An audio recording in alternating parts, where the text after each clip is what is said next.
Misericordia es ser capaz de sentir lo que está sintiendo el otro, es sentir el dolor del otro, es ponerme en la condición del otro, es meterme en el zapato del otro. O sea, la misericordia no es lástima, es compartir la realidad del otro, es tener la capacidad de asumir en mi vida lo que está viviendo y aconteciendo en la vida del otro. Si nosotros tuviéramos misericordia, como nos la plantea la Biblia, entonces nos haríamos más comprensivos, entenderíamos más al otro, nos uniríamos realmente al sufrimiento del otro. Todo eso es la misericordia, ser capaz de sentir lo que mi hermano está sintiendo para comprenderlo, para aceptarlo, para perdonarlo. Miren lo que hizo Dios, o ese Padre misericordioso fue capaz de sentir el pecado de su hijo, el dolor de su hijo, el arrepentimiento de su hijo, la indignidad física en que venía su hijo, él la asumió. Entonces, cuando se le acercó el hijo, nosotros pudiéramos decir, y el papá le hizo un juicio al hijo, le preguntó qué había hecho con la plata, lo tildó de pecador, le recriminó porque se ausentó tanto tiempo, le preguntó por qué era tan malo. No, se acercó, lo abrazó y lo llenó de besos. Nos dice el texto sagrado que lo besó. El beso en la Biblia, que se llama ósculo, es el signo de devolver la paz, de entregar el afecto. Ustedes han escuchado en la Biblia que los apóstoles se daban el ósculo de la paz. El rito de la paz era besarse, era darse un beso para decir, yo estoy unido afectivamente a ti, yo te amo, no hay ningún problema entre nosotros. Entonces, por eso dice que el papá lo llenó de besos y empezó entonces todo un diálogo. ¿En qué consistió el diálogo? El hijo le dijo al padre, versículo 21, Padre, he pecado contra el cielo y contra ti. Es decir, el papá está recibiendo el arrepentimiento de su hijo. Acepta que el hijo esté arrepentido. Yo he pecado, yo soy un pecador y he pecado contra el cielo y contra ti. Es un papá aceptando el arrepentimiento de su hijo. Continúa el texto. Ya no merezco llamarme hijo tuyo. Es decir, que el papá permite que su hijo se dé cuenta de las consecuencias del pecado, de todo lo que se pierde cuando uno peca. No merezco ser un hijo tuyo. Yo perdí ese derecho. Le falta decir la tercera cosa. Si ustedes leen curiosamente en la Biblia, el papá interrumpe al hijo, llama a los criados y dice, pero el padre le dijo a sus siervos, dense prisa, traigan el mejor traje y vístanlo, pónganle un anillo en el dedo y sandalias en los pies, traigan el novillo cebado, el cordero cebado, el ternero cebado y mátenlo, y comamos y celebremos y hagamos una fiesta. Miren que el papá no dejó al hijo decir, trátame como a un jornalero, trátame como a un esclavo. No lo dejó, sino que le mandó a poner el vestido, la túnica, el anillo y las sandalias. ¿Eso qué es? Si el papá le permite al hijo decir, trátame como a un jornalero, es decir, que el hijo está renunciando a ser hijo del papá. No va a ser más hijo.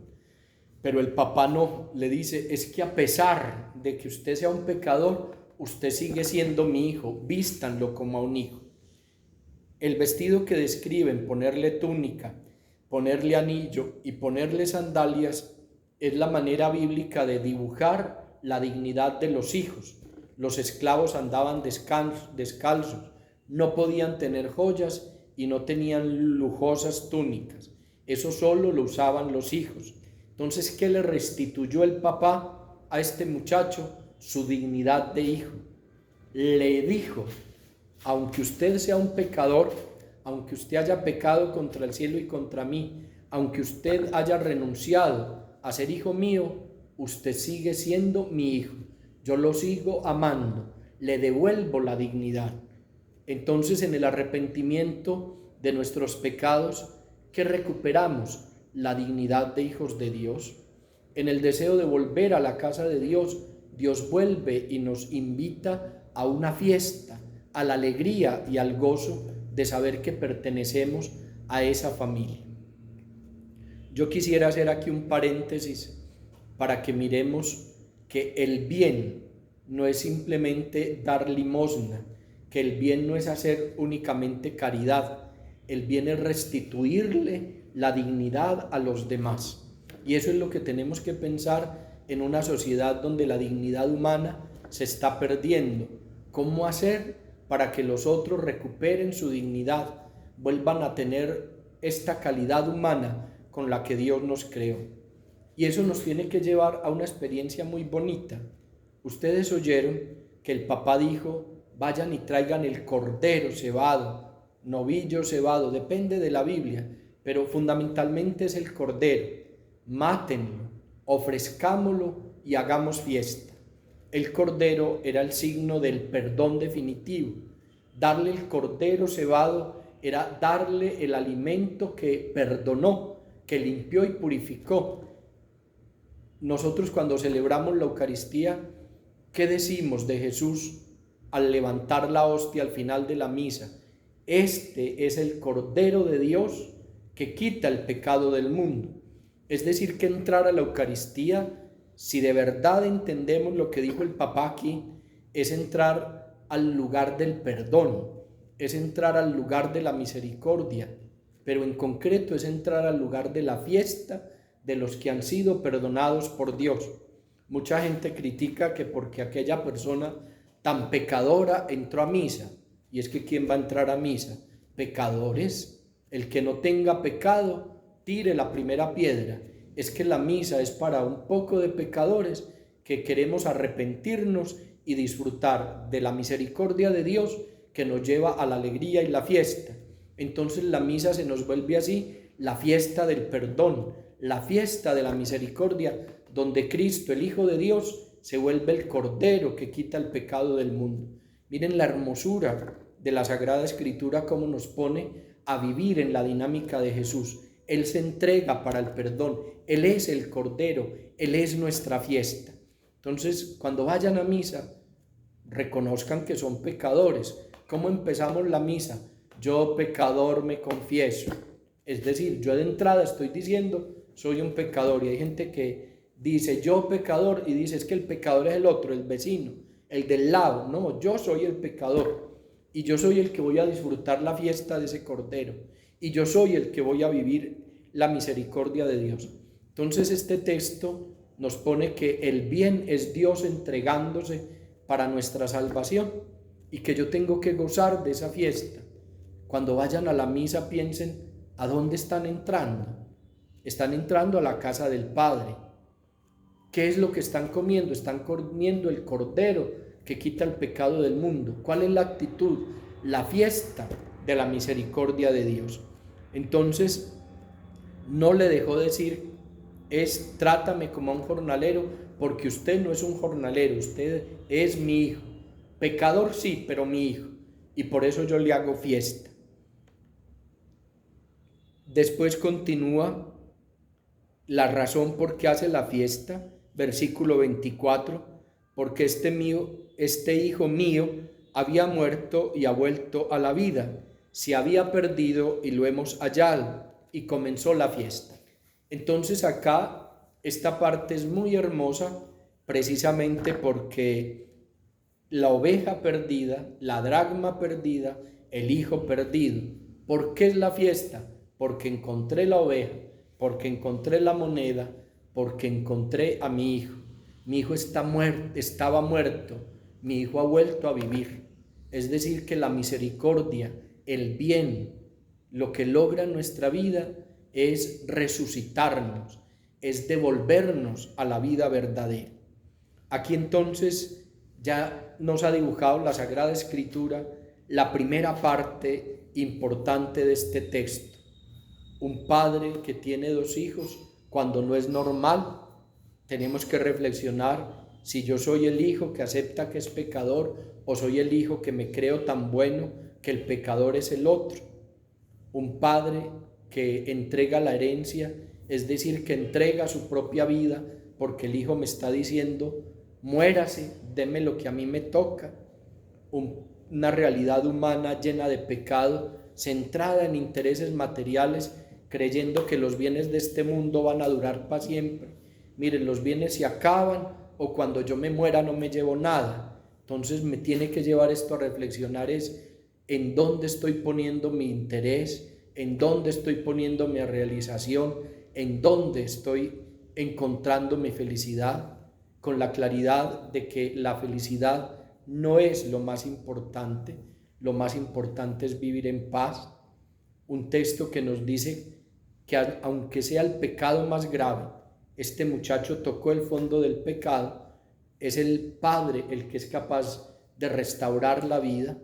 Un muchacho que hace un arrepentimiento sincero para un proceso de conversión con dos elementos: cambiar su manera de pensar y asumir una actitud activa de ir a buscar la misericordia de su Padre.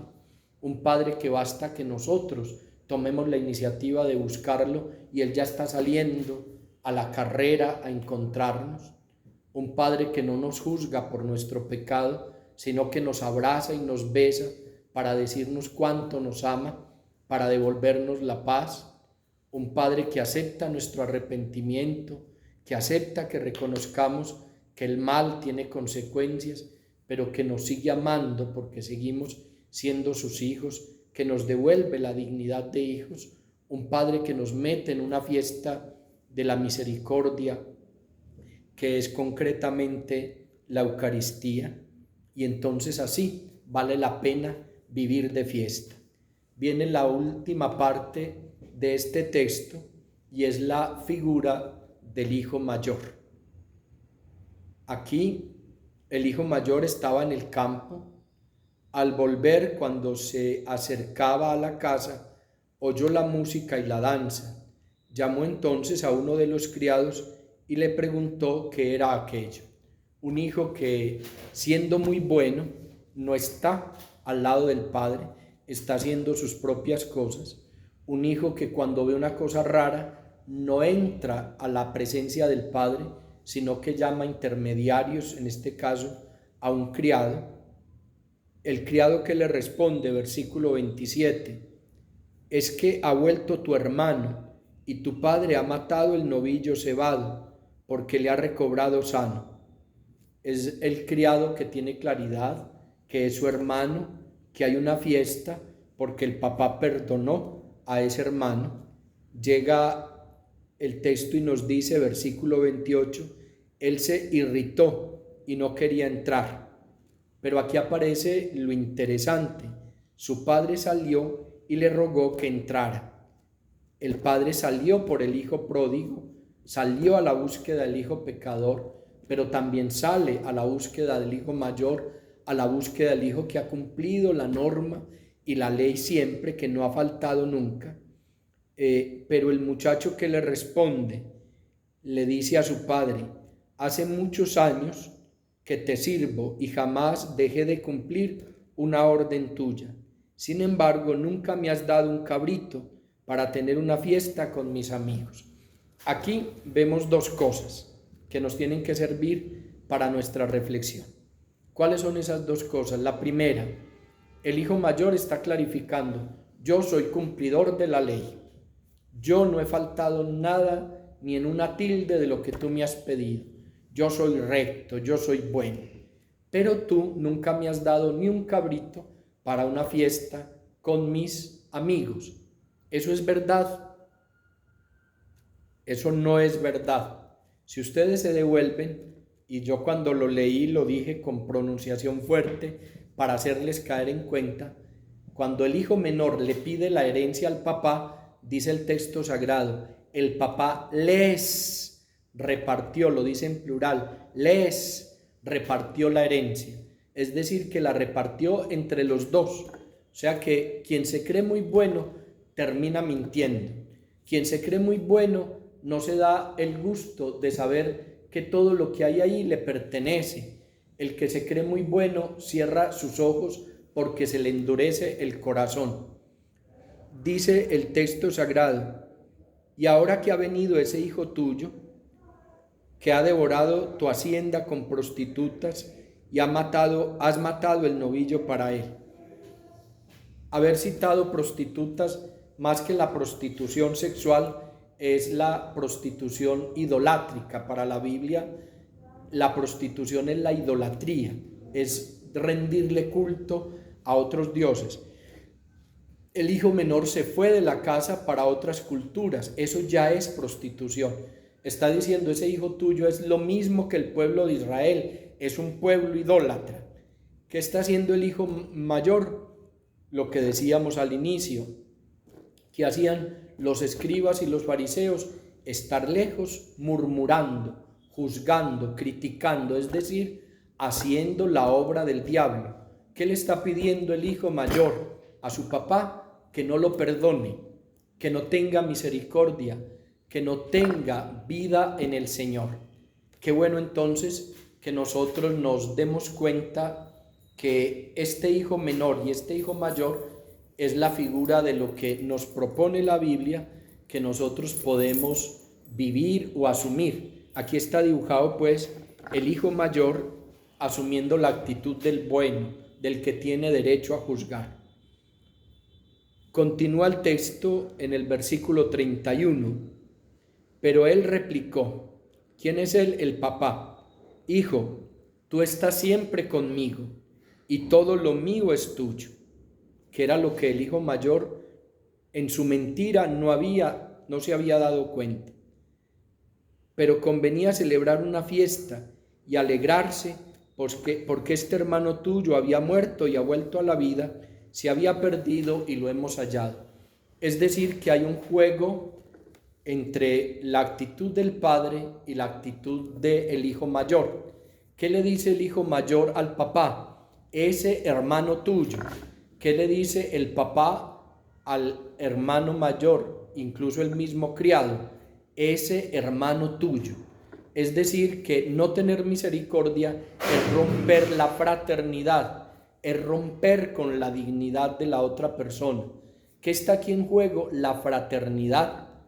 Ese hijo tuyo, es decir, estoy renunciando a que él sea mi hermano. ¿Qué es lo que estoy diciendo? Yo no quiero ser hermano de él. Y es lo que nosotros tenemos que revisar en nuestra vida cristiana.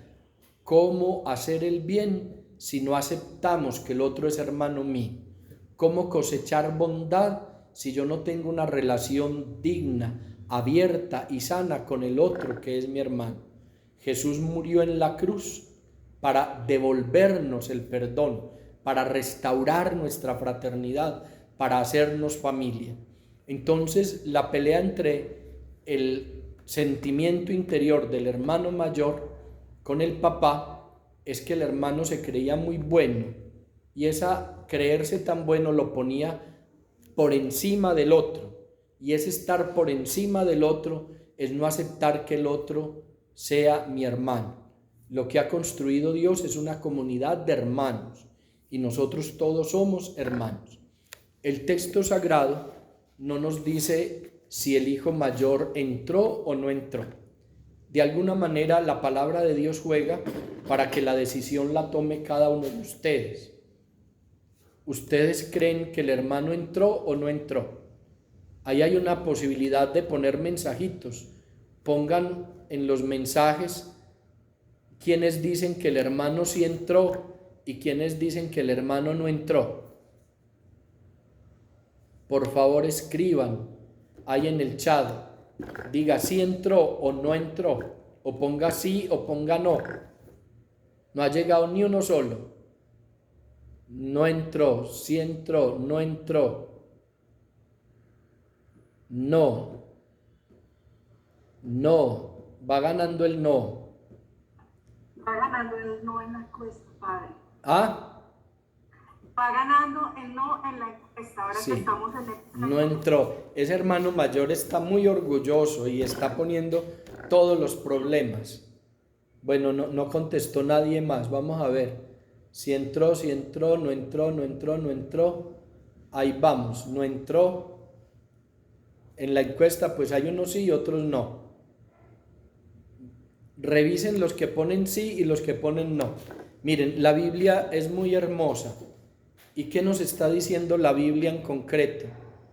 Que el que debe dejar o no dejar entrar al hermano mayor somos nosotros. Con todo el respeto, los que dijeron que no están asumiendo la misma actitud del hermano mayor, lo están juzgando, están teniendo esa actitud de que el otro no merece, es decir, estamos obrando con falta de misericordia. Los que dijeron que sí, entonces es muy simple, si el hermano mayor está pecando en su orgullo, qué bueno que lo entráramos para que también recibiera el perdón y la misericordia de Dios. Miren lo fácil que uno juzga a los demás. Venimos todo este texto sagrado hablando de que el papá no juzgó, que el papá perdonó, que el papá lo entró, que el papá hizo fiesta. El papá sale del hermano mayor a rogarle que entre, que es su hermano, que él siempre ha estado ahí, que todo le pertenece, y nosotros todavía cerrándole la puerta a los demás. Eso nos tiene que llevar a reflexionar cuál es nuestra actitud frente a la misericordia de Dios. Yo quiero recoger esto para dejar unos minuticos si hay alguna pregunta, y es, si ustedes cogen el texto del Papa en la carta para la Cuaresma de este año, ustedes se van a dar cuenta que él va a ir llevando todo en la línea de la siembra y la cosecha, y de cómo nosotros solo cosecharemos si no desfallecemos. Nuestro pecado no nos puede aplastar, y el Papa nos va llevando diciéndonos, en este mundo en el que estamos tenemos que arrepentirnos, en este mundo en el que estamos tenemos que dar misericordia. El Papa lo va llevando de esa manera, pero nosotros tenemos que concluir con el Evangelio cuál es nuestro mayor bien. Nuestro mayor bien, y por favor les agradezco si me ponen atención este último minutico, nuestro mayor bien es recibir la herencia de Dios. ¿Y cuál es la herencia que Dios le dio a estos dos muchachos, en el que estamos dibujados todos nosotros? La herencia es su misericordia. Lo que puso Dios en el corazón de estos muchachos, la riqueza que les dio, fue su misericordia. ¿Quién tiene la herencia de Dios en su vida? La herencia de Dios la tiene el que hace el bien, el que es misericordioso, el que perdona de corazón a su hermano. Esta Cuaresma nos tiene que llevar a hacer el bien, a descubrir la rectitud de nuestra vida, a recuperar una vida de misericordia. Yo quisiera que cuando leyeran este texto, primero no lo llamaran más el hijo pródigo, sino el Padre misericordioso, pero sobre todo que se cuestionaran, palabra por palabra, cómo estamos viviendo nuestra fe. Hacer el bien es vivir en la misericordia de Dios, así sea. No sé si tienen alguna pregunta.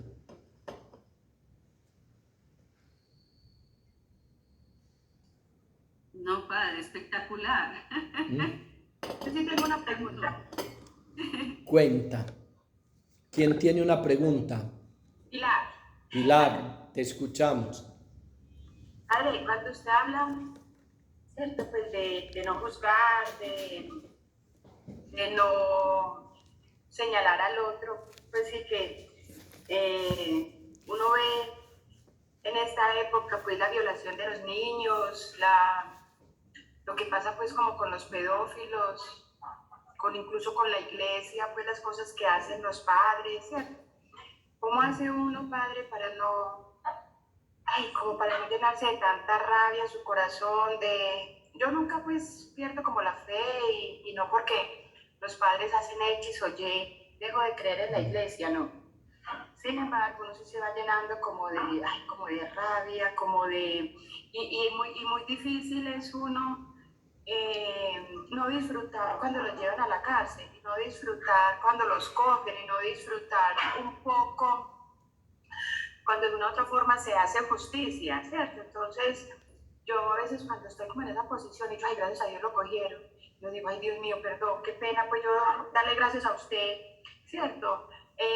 Por algo que se supone que nosotros debemos perdonar, que no debemos juzgar. Entonces, para mí es ahí como una doble moral que yo tengo en ese sentido y que yo a veces me cuestiono, ¿cierto? Yo, pues, ¿cuál es la posición? Yo le escuchaba a usted, padre, ahorita decir que no juzguemos, que tenemos que ayudar a recuperar la dignidad del otro. Estamos de acuerdo, pero ¿cómo hace uno contra eso que le causa rabia, dolor? A ver, mujer, dos cosas. Lo primero, yo quisiera como ayudarte a que cambiaras un poquitico tu concepción de iglesia, porque mira que te duele porque un sacerdote haga esto o aquello y está totalmente bien que te duela, porque nosotros los sacerdotes estamos llamados a ser modelos de fe y de dignidad y de todo, pero la iglesia no es solo el sacerdote. Entonces, ¿por qué no te duele que un esposo sea infiel y desbarate un hogar si se casó por la iglesia y es iglesia? ¿Por qué no te duele que una persona robe y deje a una familia desprotegida económicamente? Se supone que es un bautizado y es iglesia. O sea, la iglesia no solo somos los sacerdotes, y los pecados de la iglesia no son solo los pecados de los sacerdotes. Todo lo que haga un bautizado es iglesia. Todo lo que hace una persona para desbaratar un hogar, para hacer sufrir una mujer, para dejar unos niños sin comida, para dejar una sociedad sin salud. O sea, cualquier cosa que se haga de parte de un bautizado es un bautizado pecando. En otras palabras, es la iglesia pecando. Entonces no te escandalices solo de lo que hacen los sacerdotes. Primero, ya te expliqué qué quiere decir la palabra escandalizarse. Es bloquear la misericordia de Dios para la otra persona. Pero si te pidiera como primera idea, amplía tu concepción de iglesia. La iglesia no es solo los curitas. Entonces, de la misma manera que te genera ese dolor que un sacerdote haga esto o aquello, también te debiera generar dolor que un papá que se casó por la iglesia, que es bautizado, haga esto o aquello otro. Sería como la primera. Y lo otro, una cosa es juzgar, murmurar, criticar, otra es la justicia humana. O sea, todos estamos sometidos a la justicia.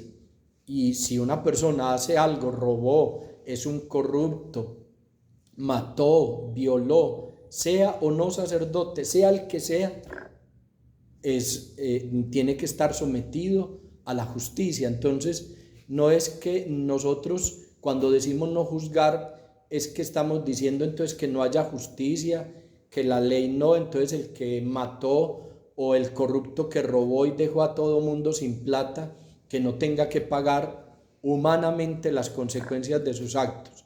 Pero acá estamos hablando desde la experiencia de nuestra espiritualidad. Pero si tú te alegras con el dolor de otra persona, por pecador que sea, si hay una cosa en tu corazón que debes revisar, porque eso no lo siente Dios. Y la idea es que nosotros seamos imagen y reflejo de la acción de Dios en este mundo. Eso es lo que nosotros tenemos que tener. El problema de la guerrilla, que los maten. Si los matan, ¿cuántos han matado? ¿Y qué se ha solucionado? A nosotros nos tiene que interesar en la salvación de una persona. Que lo lleven a la cárcel, vaya y venga, eso es lo que él se merece. Pero allá en la cárcel nosotros debemos orar por su salvación, por su perdón. Léete en la Biblia todo lo que dice el Señor sobre los enemigos. Hay que orar por ellos, hay que pedir por ellos. Léete en la Biblia a quién hay que hacerle el bien. Haz el bien al que te ha hecho el mal, porque si le haces el bien al que te hace el bien, ¿qué mérito tenés? Dice la Sagrada Escritura. Entonces yo quisiera, como esos dos elementos, ampliar tu concepto de iglesia. La iglesia no solo somos los sacerdotes, todos somos iglesia. Y así como me escandaliza el pecado de un sacerdote, me tiene que escandalizar el pecado de un bautizado, porque es más doloroso que un papá deje a unos hijos muriéndose de hambre, que una persona se robe una plata, que un papá le sea infiel a una esposa, dañándole su dignidad de mujer, o que una esposa le sea infiel al esposo, porque ya también pasa, faltando a su compromiso de fidelidad, que todo lo que nosotros podamos hacer. Entonces, no estoy librando a nadie. Todo mundo tiene que asumir las consecuencias de sus actos, pero nosotros tenemos que ser cristianos.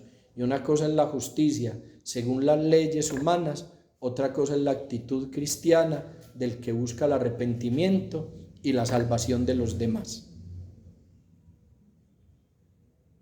Gracias, padre. Bien, mujer. ¿Alguna pregunta? Padre, Cuéntame, Gladys. González. Padre, es que las exigencias del Evangelio son, pues eso es como, es otro nivel. Y escuchando su charla, que de verdad muchas gracias además, porque para mí esta parábola es mi favorita.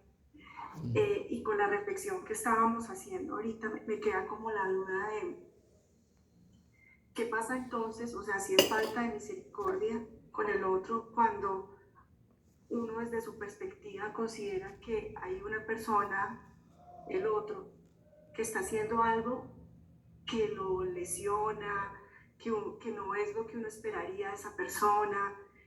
Entonces, una cosa es ser un crítico profesional y creerse más que los otros, pero entonces el límite entre la misericordia y la posibilidad de tener un sentido crítico y decir, esto que esta persona hace no me parece correcto, me duele, no me parece justo. O sea, ¿cuál es ese límite ahí? Porque puede que la persona lo mate, lo robe, pero hay cosas en las que en su trato, en las que en su actuación como miembro de familia, como amigo, como compañero de trabajo, como vecino, dice uno, oiga, no, esto no puede ser. Entonces mi pregunta es si decir eso, si ser crítico, entonces es no ser misericordioso, porque si no le cuento que yo estoy condenada. Dicho, no hay posibilidad para este cuerpito. Venga a Medellín y aquí hacemos la hoguera para quemarla. Mujer. No hay posibilidad, padre. Incluso se lo digo aquí muy entre nos, incluso en las relaciones familiares.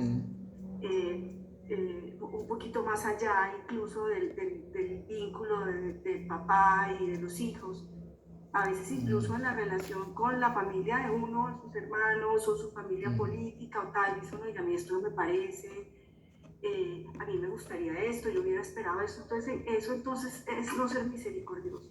Mujer, la respuesta te la da el mismo Evangelio.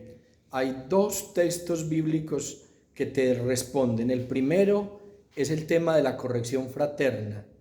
Estamos invitados a corregir al otro en su error. O sea, la misericordia no es ocultar el error o el pecado o el mal que el otro está haciendo. La misericordia es perdonar, renovar la dignidad de la vida, pero la misericordia cuenta con el arrepentimiento del otro. Entonces, cuando la Biblia nos habla de corrección fraterna, es ayudarle al otro a descubrir su propio mal y a que busque el camino del bien. Y el segundo texto es que tú recuerdas cuando se conforma la comunidad cristiana y un hermano está cometiendo errores de cualquier nivel de los que tú estás planteando, nos dice, dígaselo a solas, y si no te hace caso, llama a 2 o 3 testigos, y si no se arrepiente y cambia de vida, échalo de la comunidad. Es lo mismo que pasa con la relación de la pareja. El objetivo del matrimonio sacramental es la unidad, y la idea es que sean fieles hasta que la muerte los separe, pero la Biblia deja muy claro, cuando hay adulterio, ahí ya no hay nada que hacer. Cuando el otro no está cumpliendo su alianza, su promesa y su fidelidad, la misma Biblia dice, bueno, es la otra persona la que decidió ya acabar con ese vínculo. Entonces ahí se entiende la separación. Entonces, mira que el perdón no es estupidez, el perdón no es masoquismo, el perdón no es silencio, el perdón es la búsqueda del arrepentimiento y de la conversión del otro. Pero la Biblia lo dice con toda claridad: si no se arrepiente y no cambia, sáquelo de la comunidad, déjelo solo, que asuma él las consecuencias de sus actos.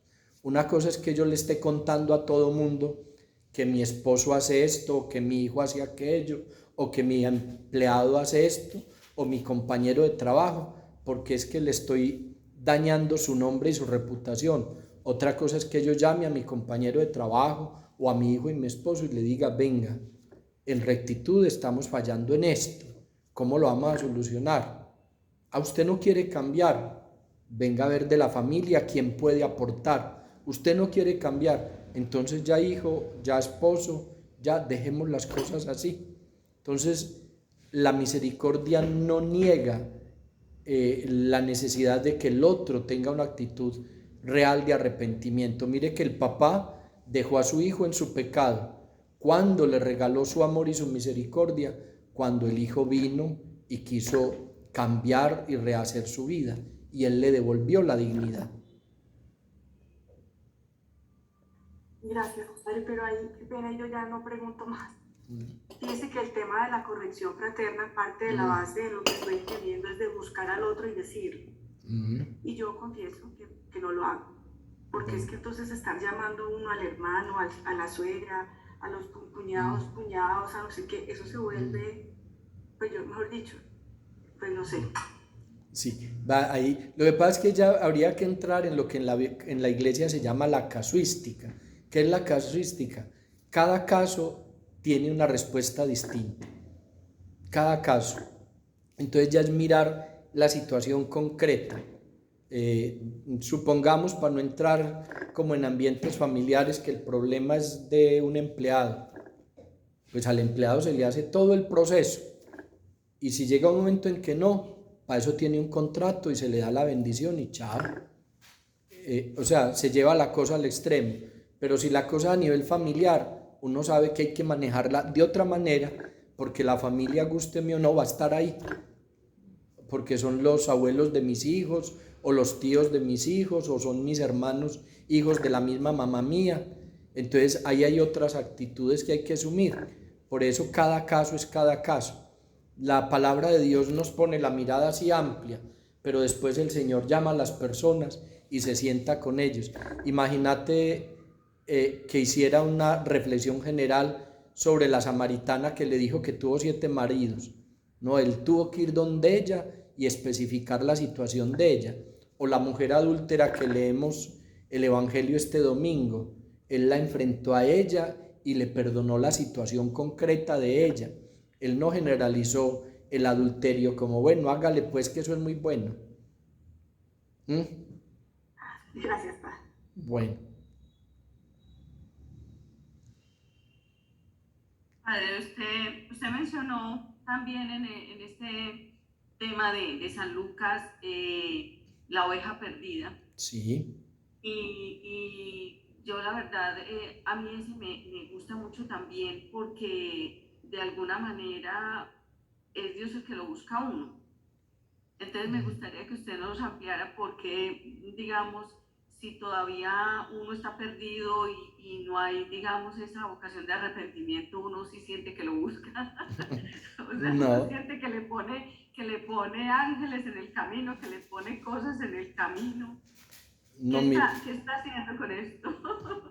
Lo que pasa es que ahí sería muy lindo uno tener como la oportunidad de hacer una reflexión sobre todos los textos de Jesús antecitos de llegar a la cruz. Toda la especificidad de los textos de la pasión son un Dios dando la vida por los pecadores en general, por el mundo pecador, y el Señor se vale de expresiones de afecto, de expresiones de amor para tocar el corazón del otro. Entonces a mí me agrada lo que decís, es porque para nosotros buscar es salir con una lupa a ver dónde hay algo, o es poner un investigador. Para Dios buscar es dar como señales de su amor, de su misericordia, poner lucecitas para que uno se dé cuenta que Él está ahí obrando, que Él está ahí. Pero de alguna manera es Dios metido en nuestro mundo de pecado para buscar que salgamos de ahí. Entonces, ¿por qué Dios nos busca? Porque Él lo dijo con toda la rectitud y claridad en el texto sagrado.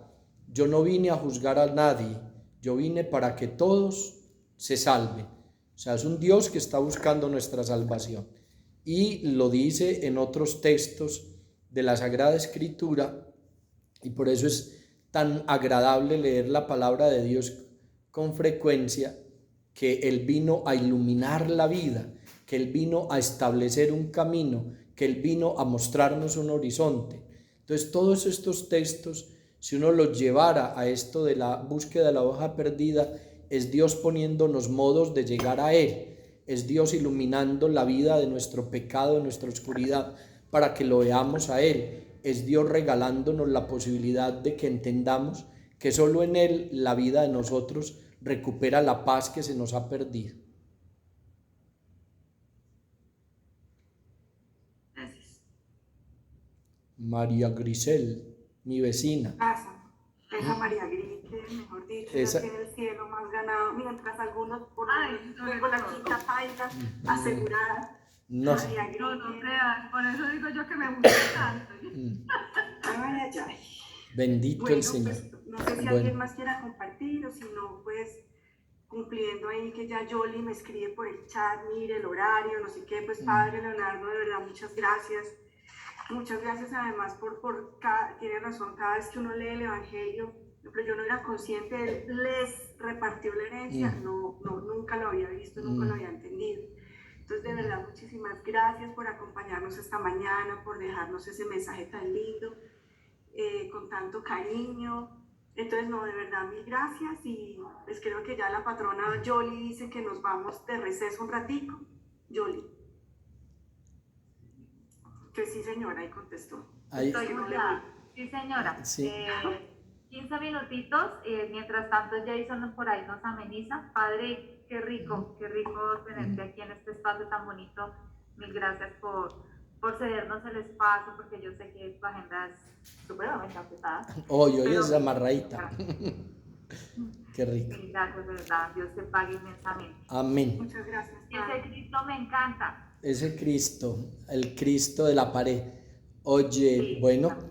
que Dios les dé hoy la herencia de la misericordia, que esa es la que nos lleva a hacerle el bien a todos. Que Dios me los bendiga, me los cuide y me los proteja. Padre, Hijo y Espíritu Santo. Amén.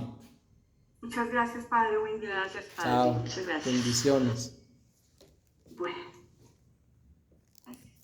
Y me iba a quedar esto.